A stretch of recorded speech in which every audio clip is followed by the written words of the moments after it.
guys, andito ako ngayon sa church namin guys para i-demo sa inyo kung paano i-connect yung on-air papuntang mixer guys. So tara, ano pang hintay nyo, let's go!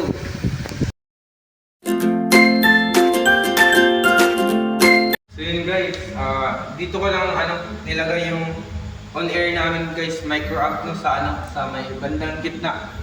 Dito ko siya nilagay kasi kung ilalagay ko siya malapit dun sa guitars tapos sa mixer, masyadong malayo na para dito sa drums namin kasi baka mabitin yung headset.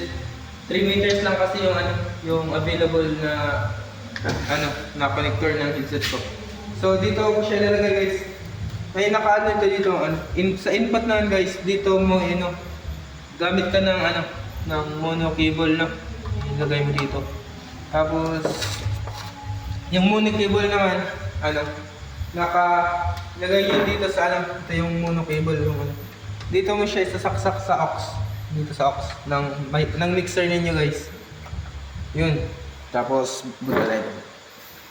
Tapos ito naman guys, ito naman yung headset ko. Kailangan lang ng ito, anong tawag dito, basta siya, headset connector ata to, na headset 3.5mm papuntang to mono cable, to mono lang pala. Tapos ilagay mo siya sa kung saan mo gusto na position. Yun, number 1, sa number 1 natin lagay. Tapos syempre yung hindi pwedeng makalimutan yung adapter ng on-air guys, para gumana siya. Yun. Yan. Tapos ilagay na lang din natin yung ibang headset. Ito dito sa pang-tatlo na. Tapos ito dito sa number 8 na. Number 6 pala. Yun. So all good sa tayo dito guys. Tapos naman dito natin sa mixer guys. Open ko lang pa.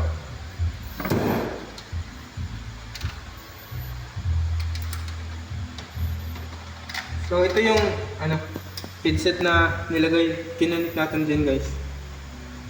IAM yung tawag dito eh. Headset, IAM headset. Ganun din. In-air monitor. Basta ganun. Nasa Shopee to guys. So, sa pag naman guys, nagamit tayo ng mic para sa yung mic na ginagamit natin pag na para lang talaga dito para marinig tayo ng mga kasama natin sa banda. So, ang pag-setup naman dito guys, hinaan nyo lang yung main volume nito. Baba nyo lang yung nyo, i-on nyo dito yung aux, itong aux, i-on nyo ito. Tapos dito rin, i-on nyo rin yung aux. Dalawa yung aux eh, basta may ito yung main aux, tapos ito naman yung sa dito sa mic na nakalagay sa yung gagamitin mong mic, i-on mo yung aux dito, volume up mo lang. Tapos hello, yun, may sound na. Hello. Naririnig ko yung sarili ko. Hello, sound check, mic. Hello. Tapos kung gusto mo lakasan, dito ka na lang mag-adjust sa gain na lang. Hello, sound check. Hello, sound. Meron na. Hello, sound check. So far guys, yun lang muna kasi mahaba na yung video. Sana nakatulong kahit konti.